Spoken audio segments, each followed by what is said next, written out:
Let's cut to the chase. Alex, Leandra, Todd, and Sean are at it again, finding new ways to screw taxpayers and students in PYLUSD. This Tuesday, December 10th, there will be a board meeting at 6 p.m. They plan to turn over OCSCS and USI Parkview to an independent charter board, which will, among other issues, forfeit millions of dollars in assets that taxpayers have already footed the bill for it, won't lure new students to the district as they claimed, and reduce enrollment by over 800 students, causing a loss of ADA revenue, and call into question how PYLUSD students will have access to USI's facilities if it's no longer part of the district. Stick around for a quick rundown of these points. Remember all the millions the district's already spent for USI and OCSCS for equipment and technology? Chernus and the current majority are just going to fork it all over to this new independent school. It will no longer be part of the district. Taxpayers in PYLUSD paid for it, and now the outgoing majority is just giving it all away.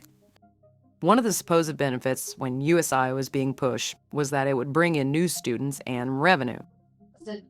The inter-district transfer that we're getting, we're just moving ADA around. We're not increasing anything. It's not actually impacting our district.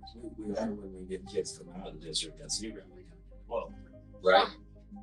Or in district that we're going to other schools. Yeah. Now, we guess bringing in these new students is not a priority. In fact, now OCSCS and USI will be competing for students with the district. Oh, and while OCSCS will offer special education services, it likely won't be able to cover the expenses. So you know who will? PYLUSD taxpayers. So much for independence. And what about enrollment? Alex and his board acolytes have been making all kinds of false claims about enrollment soaring. Today, with 2 weeks still to register and enroll, and we get a lot of kids between now and the start of the year, we're at 22,649. We are 350 kids over what we budgeted for. But guess what? If they hand over OCSCS and USI Parkview to an independent charter, enrollment in the district will drop by over 800 students.